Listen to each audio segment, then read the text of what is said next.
Hi, HRN listeners. We're celebrating our 15th anniversary, and we have a really fun campaign and an ask for you. This 15th anniversary tour is aiming to bring you closer to unique food and music experiences in some of the most exciting cities in America. All the while, we're raising funds to support our work empowering the next generation of food systems storytellers through our fellowship programs. Here's how it works. Donate to HRN and be entered into a raffle in the city of your choice to win a dinner for two at a noteworthy restaurant and tickets for two to a concert at a prominent local venue. We have incredible partners in New York, Los Angeles, Philadelphia, Nashville, Las Vegas, Charleston, Asheville, and Ardmore, Pennsylvania, who have donated a meal for two and two tickets to a concert of the winner's choice. And all donations help fund our fellowship programs, where we're helping to build essential workforce readiness skills and food system storytelling skills. Check out heritageradionetwork.org/15 to donate and enter to win today. That's heritageradionetwork.org/15. Thank you. You're listening to Heritage Radio Network. With more than 30 weekly podcasts, HRN has something for every food lover. Learn more at heritageradionetwork.org. This episode is brought to you by 818 Tequila. Handcrafted, expert approved, with over 20 international blind tasting awards. 818 Tequila, imported by 818 Spirits, Manhasset, New York, 40% alcohol by volume. Drink responsibly.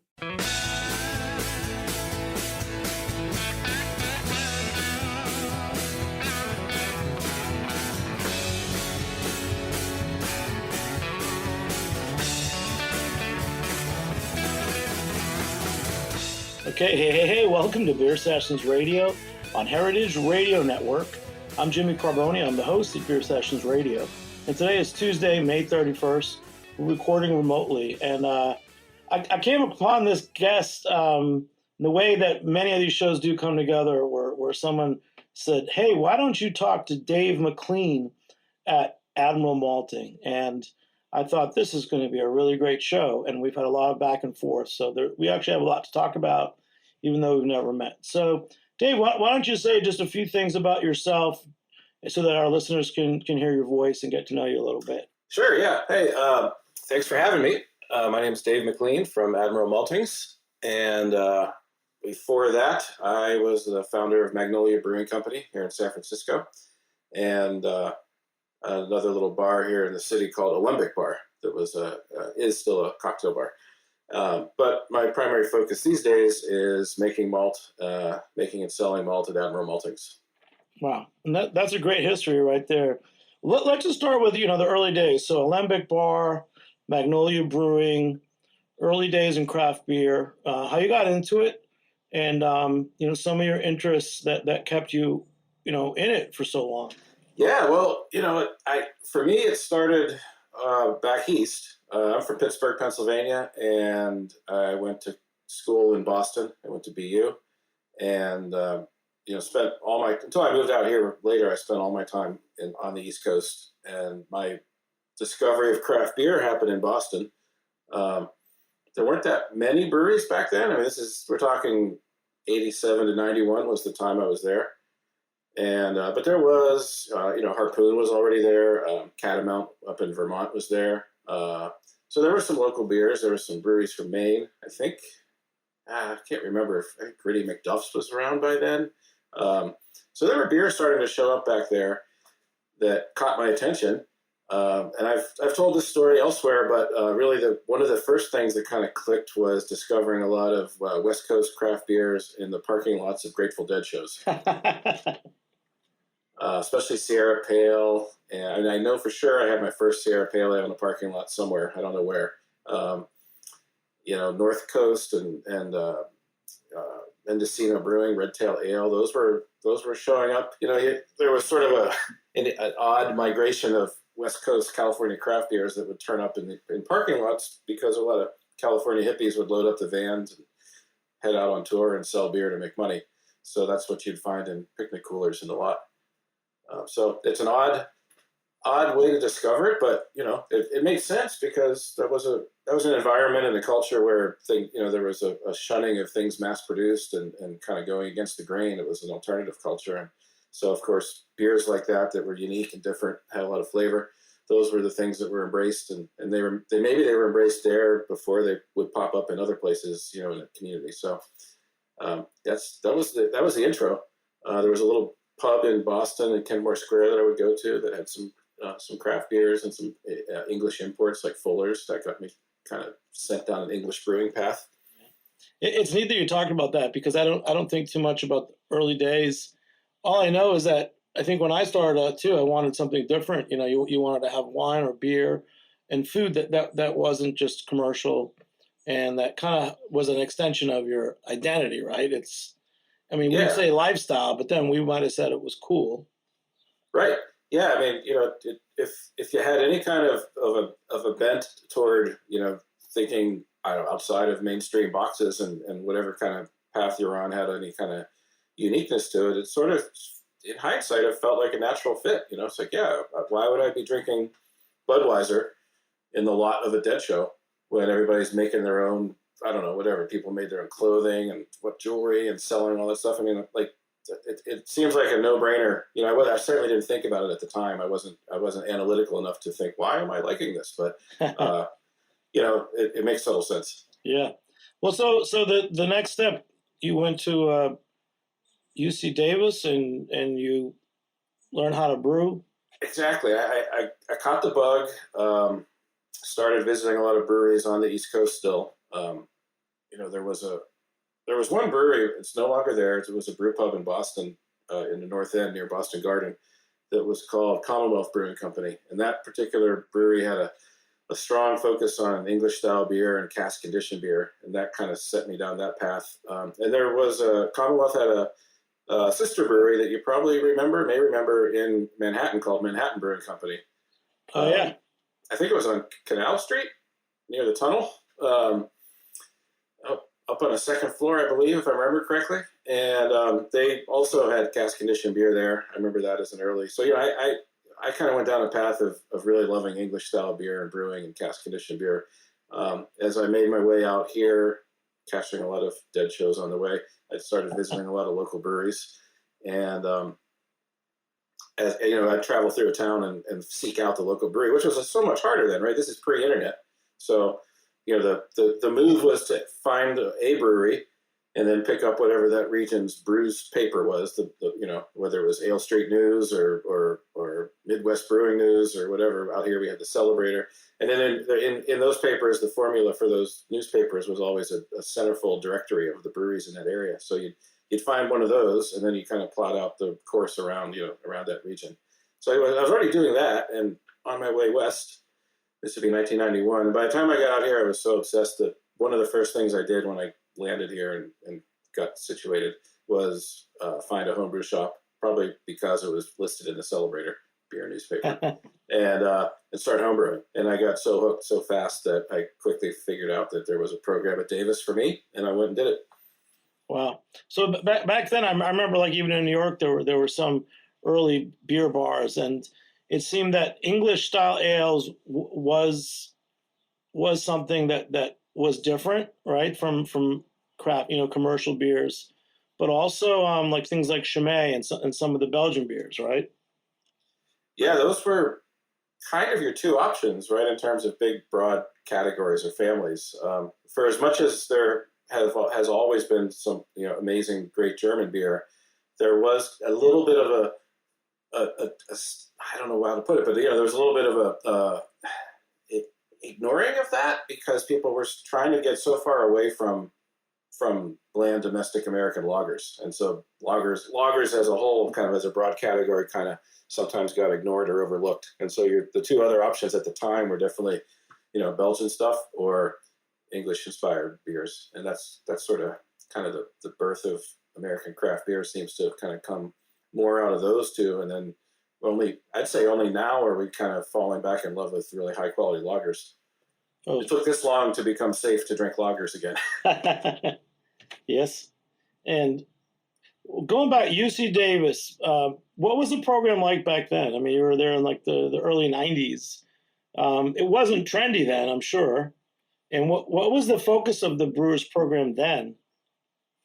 Well, it was just kind of pivoting from, Dr. Michael Lewis was the guy that founded the brewing department at Davis in the 1960s, and he taught brewing science to undergrads there. I guess grad students too, but he taught brewing science there through the 70s and 80s. At that time, people that took those courses were primarily, or I guess the only thing you could do, and either you were going to stay in academia and teach, or you were going to go work in a big brewery. Somewhere along the line, as soon as the craft beer movement kind of got started in the 80s, I think Dr. Lewis started to see more people coming to him that didn't have any connection to the big beer world and wanting to figure out how to start their own breweries or learn how to brew commercially. So somewhere in the late 80s, I guess he started a Master Brewers program that was more geared toward people that were looking to get into the industry in a different way. And so, yeah, it was. I think it was a fairly new program when I was there. I guess I started in '93, and it was a year long. It pretty much just took all of the courses one might have taken there over the course of a 4-year major and condensed them all the brewing courses into 1 year. And I think there were about 12 or 13 of us in the class. People kind of career change people. I mean, I was coming at it pretty young. I had just graduated from college and was avoiding finding a job and trying to find something I really wanted to do. So I was probably one of the younger people there. There were some people that were career changing there was a guy that was moving from law to brewing, and I think somebody else was getting out of medicine and moving into brewing. So there were just a handful of people, and everybody was just kind of trying to figure out how to get into this burgeoning new craft beer scene. Yeah. I mean, UC Davis, has a great reputation. I mean, how much of the study program was books and science, and how much was hands-on equipment? At the time I did it, it was 75 or 80% books and science. And then there was a very old, the lab, there was a pilot brewery in the lab that was built back when the program was started in the 60s. So it was already, 20 plus years old. There wasn't a good system yet for doing internships or apprenticeships that were linked to the program. I mean, that came later. I mean, they certainly do that there now. At the time, it was really focused on the lectures and the lab work. Yeah, it's interesting. Yeah, I mean, since then, fast forward, I know that maybe 5 years ago, the Culinary Institute of America in Hudson Valley, New York, added I don't know if it was a brewing program, but they actually added a brewing course that all the students could take. And they have a nice, decent small size system, and they make beer for the whole campus. So it's definitely come a long way. I can't imagine what it was like back then. I keep thinking about there was one teacher there who was English, and his job was to study the chemicals in dishwashing soap and how it would impact the head on your pint glass. Those are the kind of things that people were studying at UC Davis back then, weren't they? Yeah, that's a real thing for sure. In fact, the person you may be more familiar with after Michael Lewis semi-retired, he stuck around for a long time and is still around. But the person that took over the program at Davis a few years after I finished it was Charlie Bamforth. Oh yeah, Charlie, yeah. And a lot of his academic background was in foam science and foam stability, foam positive proteins, foam negative proteins, things like that. So when you're at a research university where there's people writing papers and doing scientific inquiry into things, it's a lot of really granular things that that don't necessarily pop up in everyday brewing, but they inform everything that we do. That's part of it. It's the underlying science, and so despite it being so academic at the time, I still reflect back on a lot of the things that I learned and the way that they were kind of drilled into me there. And it's useful. It's just throughout history there's been a lot of science, a lot of human scientific discovery has happened for the cause of beer. Louis Pasteur and the development of pasteurization and understanding of single cell organisms and modern microbiology. I mean, that stuff all happened while people were doing that inquiry in breweries. So human science owes a lot to beer, I think. And probably refrigeration probably helps, was a big part of this too, wasn't it? Yeah, that was a game changer. I don't know if it's been completely encapsulated into a book or anything, but I'd love to kind of see the pattern or the pathway of science and beer and how those two are so linked throughout human history. Yeah, I mean, with the refrigeration, I'm sure that, with rail cars and, breweries expanding, it kind of went hand in hand. I'm sure that the potential to ship lots on a train, probably did a lot of, anyways, rail cars, man. I want to go from there. I wanted to ask you about, opening Magnolia in the 90s. I mean, we're kind of going way deep with you, but I got the chance to. Why not, man? Sure. The 90s, people don't quite understand what happened with craft beer. I mean, most people didn't know it was happening, but there was a lot of risk involved, and it was probably still considered something novel. I mean, how were you able to open a brewery then, and what were you up against? Because I mean, were banks lending money then? Did you have people that could brew with you? Yeah, well, it certainly was a different era. It's kind of fun to think back and talk about it. Well, I still have these memories, and but I wasn't thinking that big because it just didn't make sense to at the time. I mean, there was just so little action in the beer world at that time. But there were, I think in the early 90s when I was first kind of exploring breweries, there were 200 or 300, and fast forward to 97 when Magnolia opened, there were about 700 breweries in the country. Compare that to now, which there's about close to 11,000, I think. But there were enough around. I certainly wasn't one of the early pioneers. The folks who opened breweries in the 80s have my permanent adulation, because I can't imagine trying to do it back then. It was hard enough to do it in the 90s, but I wasn't thinking that big. I was thinking brew pub. I was very enamored with the pubs of England and the idea of creating a place where people came to drink your beer. As a brewer myself, I wanted to have that ultimate control all the way to the glass. I felt like so much of what can go wrong with a beer happens after it leaves the brewery. So I thought, well, we'll just keep it in the brewery until it gets into the glass. So I was really, and that was an era where brew pubs were a little more of the dominant part of craft beer. It wasn't even called craft beer then, right? It was called the microbrewery. Microbrews, yeah. Yeah. But the packaging and distributing microbrewery, while there were some, were still a little bit more of an anomaly compared to brew pubs, which had a bit of a craze. There was like a brew pub craze in the mid-90s. By the time I opened, a lot of those had closed. So what I was up against was an industry that was kind of in its infancy, that had already experienced or was experiencing its first sort of shakeout and contraction. So there were people making arguments about, why would you open that? That seems like something that was, a fad that's over now or ending, which sounds crazy to think about here in 2022.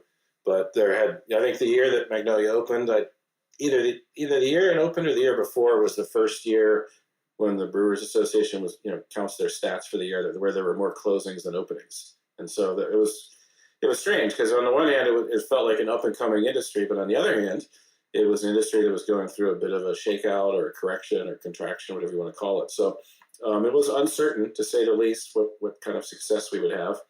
But it was just a very small, it was a small pub. We put the brewery in the basement. It's a 7-barrel system. It was a mix of used and some new equipment. I did have some friends and family that invested. I did get a bank loan, and it took a while, but we ultimately paid off that first bank loan.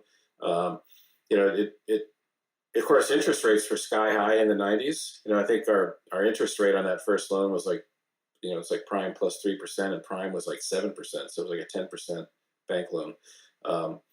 But nonetheless, we got the doors open, and I did the brewing myself for a short period until the business started to be too distracting, and then I had to hire an assistant brewer. So we didn't really need a lot of people to brew, because it was a brew pub, and there were certainly, it's possible on that system, which is still there, to, you can brew solo down there, and it's more help. It's a lot less backbreaking and hard if you can have a helper. But for a while there, it was, these are simpler times, I guess, right? I mean, I just go down in the basement and brew a batch of beer, and then come upstairs and chat with customers and try to convince them why they should drink it. Yeah. And the thing we were up against, the most was there were only a handful of breweries in the city, but there were a few. There were, a larger handful of breweries scattered around the Bay Area. But it was still such a niche and so off the mainstream radar that I swear I'm not joking that the majority of people that came in those first year or two would always order a Budweiser or a Coors Light or whatever. And when we tell them we didn't have that, they'd say, "Oh, well, I'll have a Bud Light then," or whatever. And it was so not on their radar. And we had to start every conversation. It felt like every conversation went to the, "Oh, we make our own beer here. We're a brewery," and had to really start at that square one for people.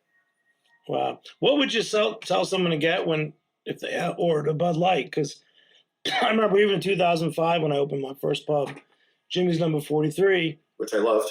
The beer then was Stella, which was the mass-produced Belgian lager, and we always ended up having a better lager. Right.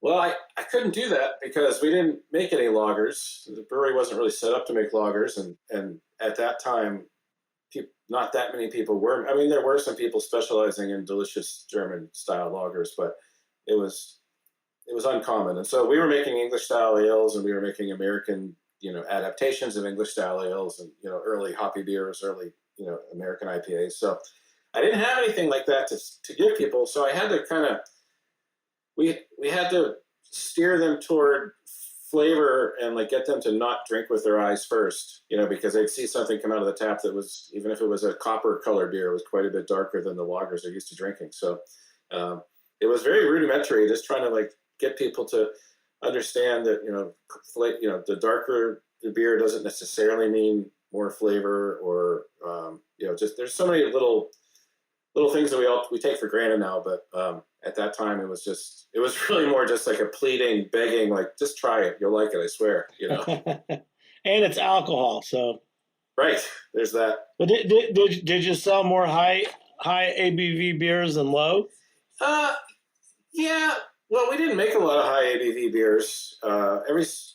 In the fall and winter we did, and we later just started doing a fun thing with another local brewery, 21st Amendment, where we did the strong beer month every February. But we kept most of our high ABV beers for special occasions like that. And I was trying to push people on.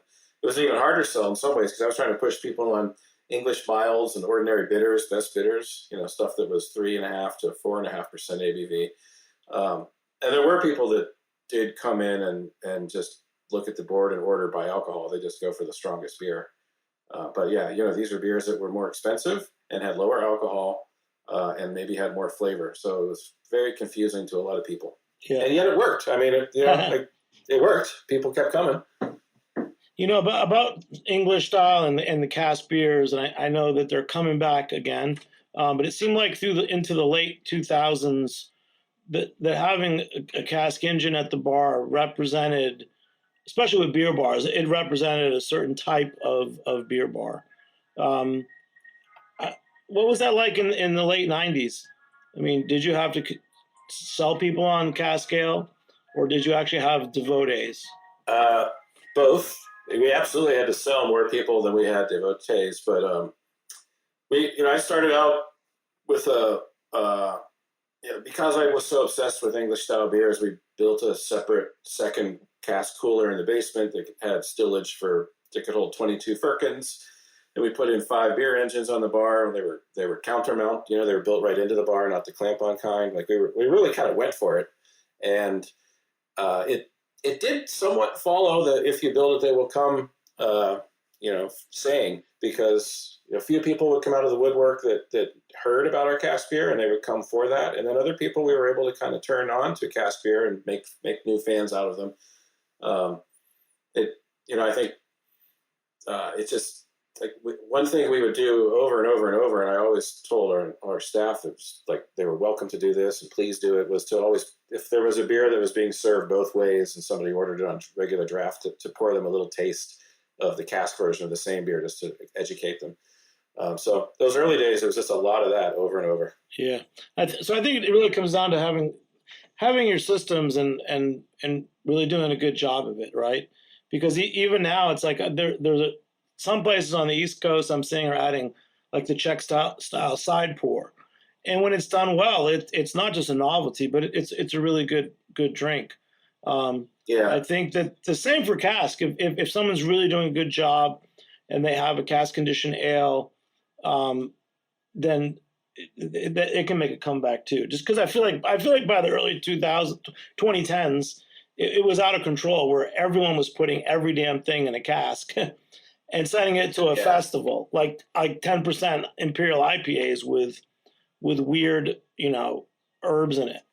Yeah, that makes me sad. It always made me sad to see because I love the sort of finesse and subtlety and nuance of cask beer more than anything. It's like, the thing that got me hooked, that still has me hooked, is when you back off on the CO2 a little bit, but not all the way, and you back off on the cold a little bit and bring up the temp slightly. That's when really subtle beers really open up. And so it was kind of such a catch-22, or to have people putting in cask programs, but then turning around and filling those casks with a bunch of unusual ingredients and making really strong beers. And, to me, it missed the whole point of what can be so special about cask. So I hope that it does feel like it's kind of coming back, but it's always felt like it's been kind of coming back, and it never really does. It requires, like you said, systems. I see sometimes a cask gets thrown up on a bar right before service, and it shakes up the sediment, and then the beer is cloudy, and then it gets rationalized as, it's kind of the rustic style because it's cask. And it's like, no, if you went to a pub in England, there would be an expectation that beer would be brilliantly clear, and there would also be an expectation that it'd probably be under 5%, and an expectation that it would not have anything in it but barley, hops, yeast, and water. Yeah. Well, I think that's probably why cask is so hard to do right, because it's the ultimate craft beer. The same way that, certain kind of cheeses demand to be like, finished in a cave and handle it sort of the proper temperature.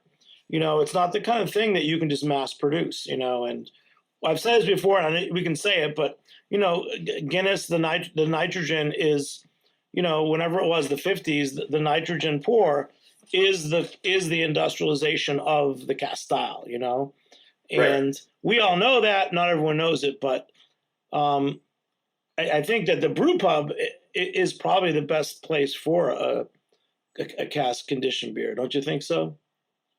Yeah, either a very enlightened beer bar that is super serious about it and wants to get it right and has somebody on the staff that can be a fanatic for it and an advocate for it, or a brewery where the same thing, as long as the brewer or somebody there is really focused on it. It just doesn't, I think what we've established is it doesn't really work as an afterthought or an add-on. It has to be something that somebody, at least one person somewhere in that chain, is really obsessed with it and wants to kind of see it through in a super high quality way. Yeah. I never thought we were going to talk about that, but I'm glad we did, because it inspires me. Like, one reason we're also going to talk about craft malt is that I'm always thinking about, that special experience that I have that I want to go to a place for. And why would I go back? There's so many places. I'm not going to talk about macro breweries buying up craft beer and everything. I really want to go to somewhere special. Sorry, 1 second. I'm in a house and there's people. And you may have heard before, the ice cream truck went by. So I did hear that. We got a lot of local character here. But so cask, I guess what I'm saying is cask beer done right is ways for a tap room or a beer bar to stand out. And Yes, and that's absolutely exciting. It's exciting for me because I do love beer. And I want to say, I know that we're going to talk more about the San Francisco Brewers Guild and the Bay Area and everything. But from doing this, how did you become a maltster? That's really where this is leading, is that you cut your teeth. You know a lot about beer. You went to UC Davis, which I didn't know. You had a brewery.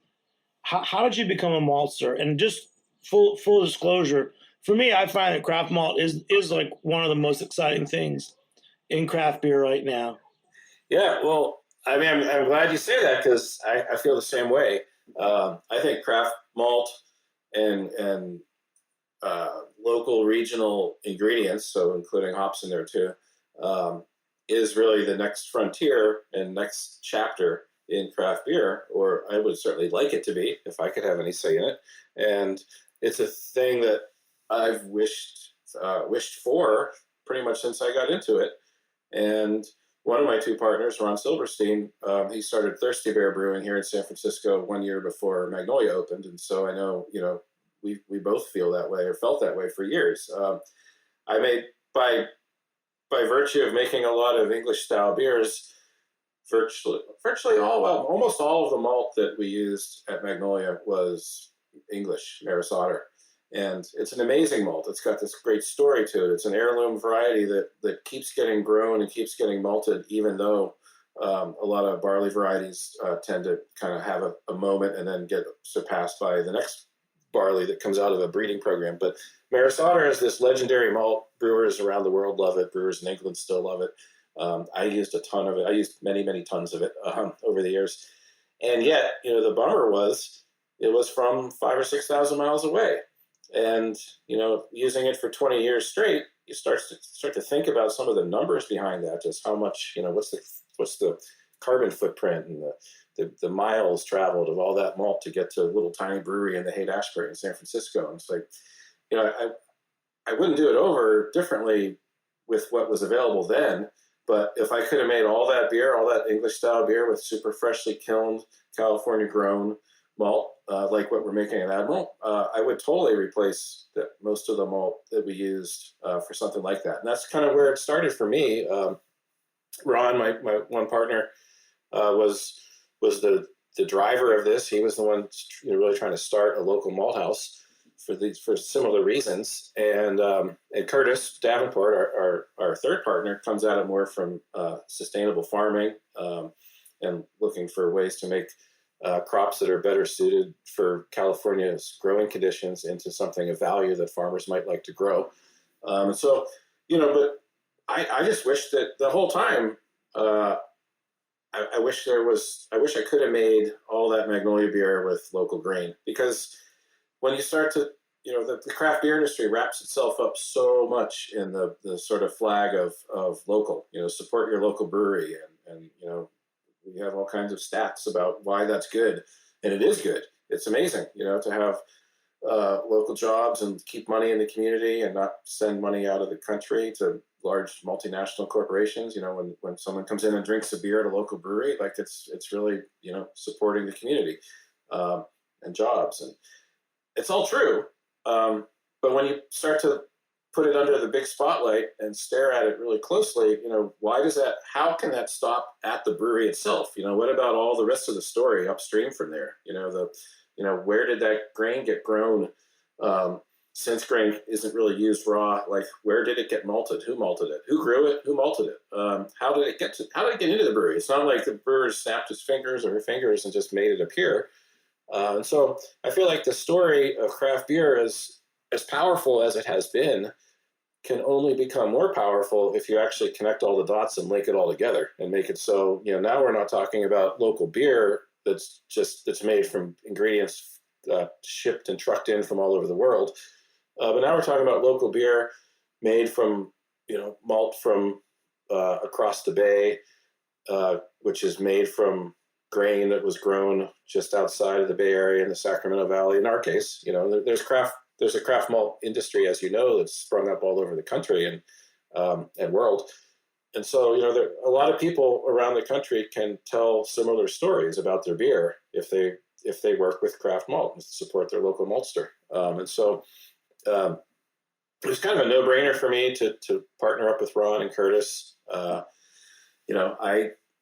I'm a little uncomfortable when you call me a maltster because I don't drag the turner and shovel the malt as much or at all, really. We have maltsters who are the hardest working people in the beer industry, I think, other than farmers maybe, just because it's such physical backbreaking labor, especially to do it our way, which is floor malting. But yeah, I mean, to be a founder of a malting company and operating a malting company with my partners. It feels like, I mean, I kind of miss brewing, and I hope to start another brewery and use craft malt in that. But for now, it feels like the next logical step, and it feels like a way that we and our fellow craft maltsters are able to kind of strengthen the larger story of craft beer. Wow. Hey, man, we're off to a great start. We're going to take a short break. We'll be back in a few minutes on Beer Sessions Radio. All right. I'm Chava Periban, co-host of Agave Road Trip on HRN, here to talk about 818 Tequila. 818 creates their tequila using traditional methods at a family-owned and operated distillery in Jalisco, Mexico. From the blue agave they grow to their recycled glass bottle, 818 emphasizes the earth's importance in all they do. Their distillery runs on biomass and solar power, which means they don't rely as much on fossil fuels and are able to reduce their carbon footprint. Their labels, corks, and boxes are all certified by the Forest Stewardship Council as coming from sustainability managed forests. 818 is a proud member of 1% for the Planet, through which they support HRN as well as Sacred, my organization in Jalisco, where together we transform agave byproducts and water waste into adobe bricks that are donated to local infrastructure projects, like a local library in Zapotitlan de Vadillo. Visit drink818.com to learn more about their sustainability efforts and find 818 near you. 818 has been part of so many magical nights for me, and I hope you enjoy it as much as I do. 818 Tequila, imported by 818 Spirits, Manhasset, New York. 40% alcohol by volume. Drink responsibly. Hey, welcome back to Beer Sessions Radio on Heritage Radio Network. Join us and become a member at heritageradionetwork.org. There's over 30 shows talking about food, farms, chefs, and drinks like beer, cider, and cocktails. Some really good ones on heritageradionetwork.org. So this is a special show. We're talking with Dave McLean of Admiral Maltings in Alameda, California. Kind of a one-on-one interview, which we don't do too often. But we went back to the 90s. He studied at UC Davis and had a brewery. And he's at the forefront of craft malt in the West Coast. So, Dave, when we talk about craft malt, how do you convince a customer that is craft malt better? How does craft malt matter to the drinker? And on that note, I think about, like you mentioned Maris Otter before. When you think about the styles that we think of as classic malts, like if it was something from the Czech area in 200 years ago, or Maris Otter, those were like regional and kind of craft malts then, weren't they? Yeah, we're the country with this sort of new beer culture and community, right? I mean, because we had the unfortunate break from it all with Prohibition, and then an equally unfortunate consolidation that sort of jettisoned so much of our beer culture out the window. And so this is, these last 30, 40 years of craft beer, we've had to kind of reinvent everything. But you go over to some of those other places that you're talking about, and they have an unbroken tradition. And, you travel around Bavaria, southern Germany, Franconia region especially. There are so many little breweries there that make beer that we'll never taste unless we go there. And there are different, malt houses there that make malt that only maybe a few breweries in a certain region make beer with. And you go to Czech Republic, and, they have a very powerful connection to their malting industry. The breweries and the malt houses are very closely connected. And you go to England, and there's still a lot of breweries over there. There's a new craft scene over there that's trying to make many different kinds of beer, including a lot of American-influenced beers. But there's still a lot of folks over there brewing beer with Maris Otter and Golden Promise that might be malted locally, grown locally, near a brewery there and used. So those cultures, I think they do it right. They have it right, and I think it's us that are just kind of relearning how to connect this piece to the puzzle. We figured out the brewery part, and I think it's pretty cool to have it all interconnected. And I think here in the Bay Area, it's one of the birthplaces of the modern farm to table food movement. It's a place where for 30 or 40 or even call it 50 years maybe since Chez Panisse, Alice Waters started in the early 70s. like and people around here and people all over the world now. I mean, it's not like we're that special anymore at this, but certainly New York too, with the Hudson Valley. People are well conditioned to think about what they eat and drink, think about where it came from, think about how it was produced, how it was grown, ask questions, and just pay attention. And so, if anything, I think it's strange that it's taken so long for beer, which has been sort of an early pioneer in some ways of sort of the independent local movement, and yet the ingredient part of beer hasn't necessarily come along with that, And so I think to me, it's like a missing link. It's like an oversight. It's like, why haven't we been talking about the malt that goes into the beer? Why, you look at those other cultures, like we said, and you look at the rest of the food culture, where we're at now, like how could we be overlooking this? I mean, this is the foundation of beer. Malt is the soul of beer, as maltsters like to say. And how can you overlook that foundational part of it? And I know, one could answer it's partly because the hops are so prevalent, or yeast derived flavors, and malt is just kind of the reliable backbone in some cases, unless you're making a really malt centric beer. But just even a very delicate Czech Pilsner is often all about that malt as the starting point, and that's why the Czech breweries still have such a connection to their malt houses. And so, I mean, it's the foundation, and that's the kind of conversation we like to have with our pub customers. So we kind of play both sides, right? I mean, we have a pub next to the malt house with windows that overlook the germination floors. And as far as we know, we're one of, if not the only place where a customer could sit and drink a beer at a table and look out over malted grain. I'm coming. So, that's where I want to go, man. It's some of the best seats in the house look through the windows right onto the germination floor, and it gets people asking questions. It puts us in a position of being able to educate and answer those questions, and to share the malting part of the beer story with people. So we do that, and then our customers of our malt house are brewers and distillers. And so we have to, do our job to convince the brewers and distillers that they could make super high quality beers and spirits with enough character that comes from our malt that makes it worth paying extra for our malt, because it costs more than larger, mass-produced malt. And then we turn around and we try to do that. We try to kind of juice that a little bit by talking to their customers too, who happen to be our pub customers, the larger beer drinking public, and get them thinking about, so they're asking the right questions. We'd love for more beer drinkers to walk into more tasting rooms and beer bars and ask, do you have anything made with local malt, wherever they happen to be? Because that should be the question. Let's talk about beers then. So for me right now, there's a site, This Week in Rock Beer, which is kind of a fun site, and writer-editor John Hall cooked that up a couple years ago. And what I love about This Week in Rock Beer and people that are becoming fans of rock beer is that they're talking about a process to the malt. So they're actually right there talking about malt, even though they don't really know which malt it is. Right. That makes sense, right? So if people are talking about rock beer, that means that they are thinking about malt. I'm going to a whole new territory. I never talked about this before. So now you're going to take over, Dave. Yeah, I'm with you. I hear you. I think that's true, because hopefully in that educational process about rock beer, people understand that it's the malt that gets smoked.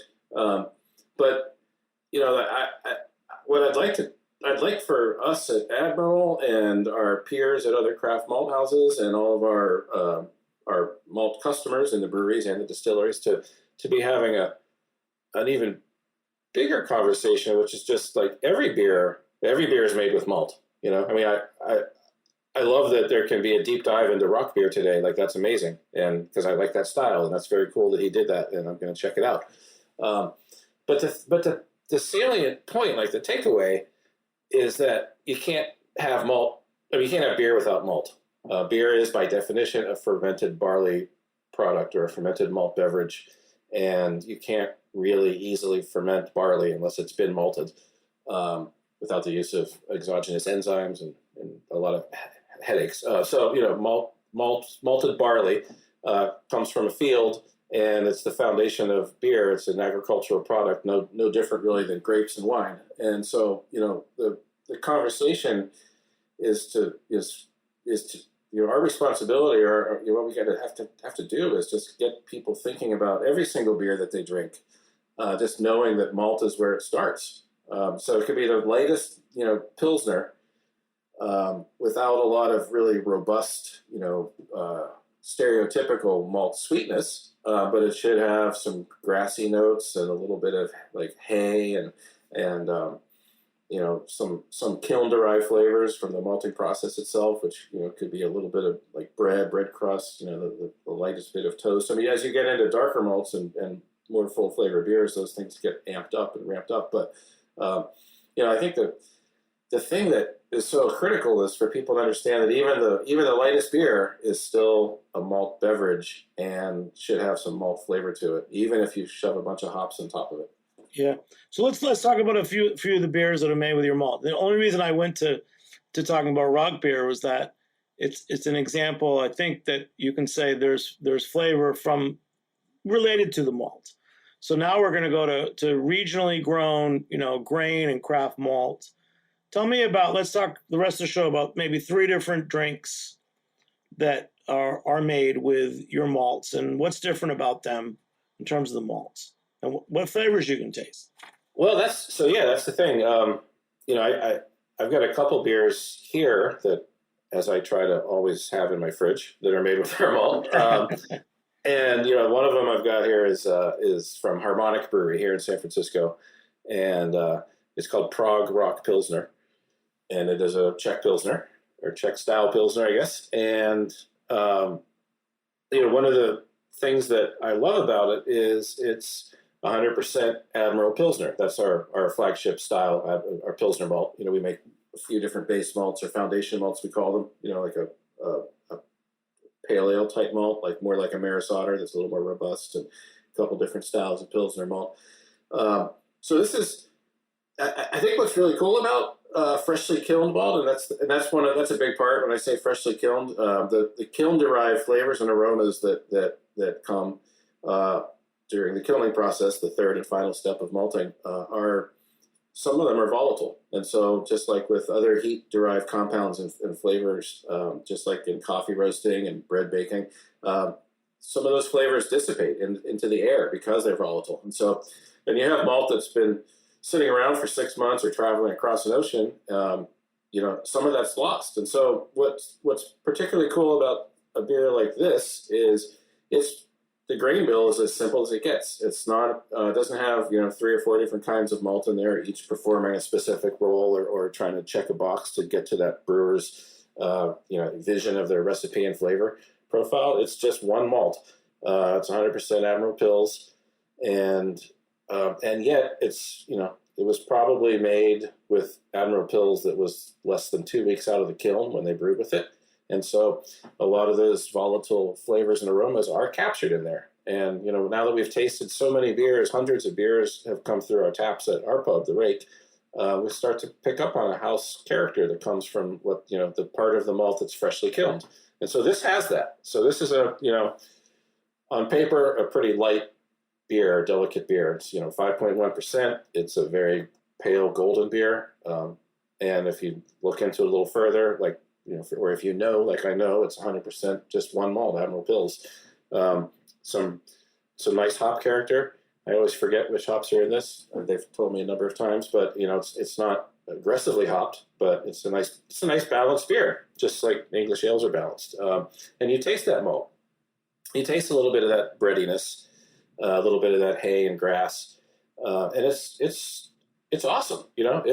I could sit here and drink a bunch of these and be pretty happy. I don't need the shiny new object every time I take a sip of beer where it's like a new flavor. This to me, it's become a saying now, but beer flavored beer, but it's a really great expression of it. It's fresh because it's made with freshly kilned malt, and it's got a lot of restraint in how the malt was deployed and how the hops are used. It's delicate, and yet it's interesting. It's super refreshing. It's the first. We've like dabbled with malt shows for like 10 years now, and you're the first person. We were mostly focused, especially in New York, on finding what varieties could grow, and getting people to actually do the malting process. So it's kind of neat to hear you say freshly kilned malt. I've never heard that described as one of the attributes of this. And I get it right away. You said breadiness and hay and grass. Yeah, I mean, I didn't know it was a thing, and I'm not sure. I can't put words in my partner's mouth, but I think that for all of us, it came as a bit of a surprise, or certainly the extent of it. Because I probably did myself a disservice by brewing with malt from 6,000 miles away for so long, because that means I never ever got freshly kilned Maris Otter, and yet I would travel to England many times and go visit breweries and pubs and seek out, like my desert island beers I really wanted to try, and I'd always. And I come back charged up and energized and wanting to make beers like that and make more bitters like that. And I could never get them to be quite the same, even though I was using a lot of the same ingredients. And I think what I realized, I only realized this after having started Admiral, is the freshly kiln part was what was always missing for me. And that turned out to be a thing, and we had no idea it was a thing. And now that we know it's a thing, and we're talking to the folks at UC Davis, and they're doing some research into it, and it was never really brought up before, because most of us in the brewing world don't really have access to freshly kilned malt. So why would it come up? But now that it can come up, and now that we know that we can have this, like the brewer part of me is like, wow, I would only want to brew with freshly kilned malt going forward. And I can't wait to learn more about which are the which compounds are the ones that are the most volatile, and what are the rates at which they dissipate, because that's the kind of thing we're going to learn soon in the next few years, I think. And I think that's going to blow some people's minds. I mean, my mind is already blown that this can have the kind of effect it can have on the flavor of beer. And so, yeah, like that's something that I think, I just think we're going to, I hope that this is something that we see more and more of and taste more and more of over the next 5 or 10 years. Yeah, I mean, a lot of people get it from how important the freshness of real hoppy IPAs are in your local market, and it's kind of neat it's really cool you said that, because the only reason I led with talking about Rauk beer is that I meant to say that you can have smoked malt from Germany and make it anywhere else, but at least it's leading you that way. But this is it, man. Freshly kilned malt. I don't even know what else to say anymore. Well, keep going. Let's two more beers or drinks that are using. So sure. Harmonic is on my list. Yeah, I don't. You probably have to come out here to check it out, but you should, because they're making some really great beers, and not just the ones they use our malt for. They're good brewers there, but another good local brewer that. I guess I'm in a Pilsner mood today, or I guess I was when I filled my fridge. But there's a brewery in Richmond, California, in the East Bay called East Brother, which is named for an island near Richmond in the Bay called East Brother Island. And they are also loyal customers of ours and use our malt in some of their beers. And this is their pre-pro lager. And what's kind of fun about this one. So this is the Prague Rock that I just had was 100% malt and just all Admiral Pils malt, and tastes a lot like a modern Pilsner. The Prague Rock, or the Pre-Pro from East Brother, is kind of a throwback. It's an adjunct lager, so it's got corn in there too. But the malt that it uses, so the corn's not from us, but the malt that it uses is from us, and it's called Atlas. And this is an heirloom barley from here, well, not originally, but so the Spanish brought Atlas over when California was being settled by the Spanish. It's named for the Atlas Mountains in Morocco. And it's a early coast 6-row. So it's a little bit different from the 6-row malt, the 6-row barley that is more commonly known from the Midwest. It behaves a little bit more like a 2-row malt, and not to get too down a rabbit hole there, but it's a throwback barley. At one time, there was a malting industry here in the Bay Area because there were big industrial breweries in San Francisco up through the 1950s, and they needed access to malt, and it was cheaper. It's cheaper to grow it and ship it locally than to ship it far. So there was a malting industry here. There were malt houses in San Francisco. I think there were some in the East Bay. A lot of the grain that was grown, the barley was grown by some of the same farming families that are growing for us now up in the Sacramento Valley. And but the most common variety that was grown and malted back then was called Atlas, was this Atlas that we have now. And so nobody's really growing it around here currently. We found a farmer in Paso Robles, a little south of here, who's growing some. And we get a little bit each year and do a couple batches of it. And a good chunk of that goes to East Brother for this pre-pro lager. And we like the malt, of course, but we love the story too, because here's another way to differentiate yourself and differentiate your beer. I mean, to use something that was once part of this region's brewing heritage in the past and then sort of disappeared and now it's coming back. That's a great way to tell that story to a beer drinker, a customer. It ties it all together. Oh, that's great. Do you want to take a stab at one more beer? Well, I don't have another beer here, but I could. Well, we could talk about whiskey too. I don't know if that's relevant. You want to talk about? I can mention a whiskey. Yeah, because I know you're so how to craft malt. What's the difference between making craft malt for beer versus spirits? Then also, if you're talking about the fresh kiln malt flavor in beer, does that come through in spirits, and is it as important? I think it is. I think it does, and I think it is as important. I think it might be a little harder to discern because there's a lot more going on in a distillate, especially when it's been aged. But I've had some distillers tell me that that have studied the industry more over the years, like where the modern thinking about especially aged spirits like whiskey and especially grain-based spirits that typically are aged.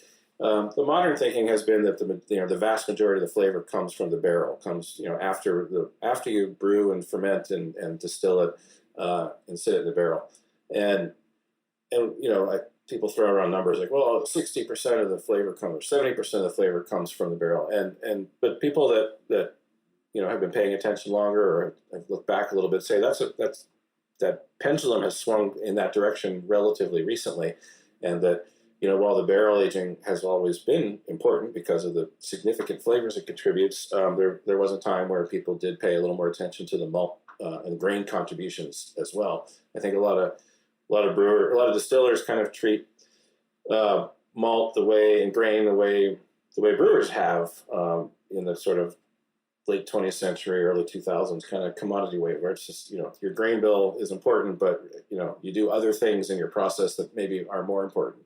And you can throw it in the wood, or you can leave it in a building that heats and cools, and all to draw out the wood flavor, right? So I think that should get walked back a little bit. I mean, that's super important, and it's not going to go away. But I mean, I think that these underlying, a lot of distillers are playing around with our malt and finding some underlying flavors that do make it through the distillation process, that do make it through the aging process, and become part of the final flavor profile of that spirit. And we've had some distillers do some fun experiments where they've taken different foundation malts of ours and done different runs, and then we've done some side-by-sides, and little subtle changes in the malt from malt style to malt style do show up in the finished spirit, and everybody that tastes those examples notices that. So,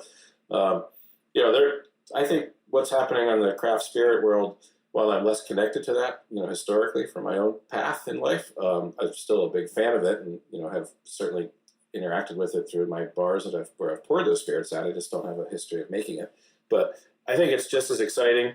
I think there's some super cool things happening where people are thinking outside the box and making some different kinds of spirits. And malt seems to be playing a role in a lot of those people's products. We have one of our most kind of rabid distilling customers, Workhorse Rye. They make some really interesting and fantastic products and play around with. They get other grains that aren't from us too, like heirloom corn, and then they'll work in some of our malt, and they make some great things. And then there's another local distillery called Home Base, and I've just recently had a bourbon of theirs that's made with our malt, and then corn as well. But it's just fantastic. it's just, they will they'll bottle up a single barrel at a time, and then like release 20. We just had release 22, and then we got release 23, which came from a different barrel, or maybe a blend of a couple different barrels. I can't recall, but each release tastes a little bit different, and yet it has a common thread, and you can kind of pick up the Admiral Malt notes in it. So I think what's happening on the spirit side is just as exciting as what's happening on the beer side. We're stoked that so many customers on the distilling side are starting to use our malt. We just have to be a lot more patient because they do park those spirits in barrels for years. And, we've only been around for 5 years, so there aren't that many spirits that have been able to be released yet during our lifetime as a company, as a malt house. Yeah. And then we're going to do one more thing. I'm going to ask you about, almost 20 years ago, you co-founded the San Francisco Brewers Guild and, the whole Bay Area scene.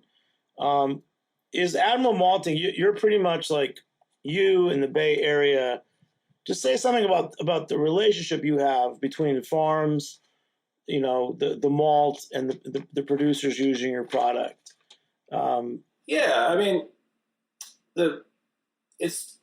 is, as I think we all kind of know, it's been such a community-centric industry for so long, and every region probably has its own origin stories. Around here, Sierra Nevada and Anchor are some of the most noteworthy parts of the origin story. There's a history of collaboration that goes up back to the first people that got into this craft scene that we're part of. Fritz and Ken from Anchor and Sierra tell stories about working together. Ken coming to Fritz and getting advice or used equipment, or getting the okay to go buy grain from his grain supplier, which was a now defunct malt house over in North Beach in San Francisco. So that those roots of collaboration run strong and deep, and so working together in things like a Brewers Guild also are really like part of the DNA of craft beer. I think state guilds around the country are a national trade group, and in a lot of cases now local regional guilds. Like when we started the SF Brewers Guild, and Ron, my partner at Admiral, was also a co-founder of that. So we've kind of worked together for our whole time we've been in beer. It's just it keeps coming back to community. It keeps coming back to relationships and people and connections and connecting the dots. And so, the things that informed most of my time on the brewing side of things, feel just as relevant in malting. And the connecting of the dots, there's just more dots to connect now. Instead of just connecting all of us as part of brewers, as part of a brewing community, now there are, in a lot of regions, there are maltsters that are part of that community. And then as there should be, there are farmers that are part of that community. I mean, like just having farmers show up and pouring them, that grew this grain for us to the malt house, and pouring them beer that's made with their grain and seeing their eyes light up. I mean, it's just, it's the ultimate. And so, yeah, I mean, I don't know if that answers what you're saying or you're asking, but to me, it's really like just adding layers to something that already had such a good foundation. This idea that we're all kind of in this together. Sure, it's gotten a little more competitive. Sure, it's a little harder now on the beer side for a lot of people than it probably used to be in some ways. But hopefully we don't overlook those kind of formative parts of our DNA, which really are about connecting people with each other, connecting all the different parts of the process. Just having the beer community be as broad as it can be, as welcoming as it can be, and like really showcasing all the parts of it, all the people involved. Wow. Well, now, Dave, you open the door. There's going to be a room for someone with a guidebook of all the places serving freshly killed malt beer. That's what I'm on to next, man. We're gonna have some fun with this. So I think I'll buy one of those books. And there's a lot of writers out there, so yeah, it's a good one. Well, Dave, this was great meeting you. Big shout out to my friend, our friend Travis Melvin, who connected us. And there were a lot of other shout outs to give. You got Ed Gobo from Harmonic, and we both know Roger up at Faction, not too far from you. So I have a feeling one day I'll end up in Alameda, California.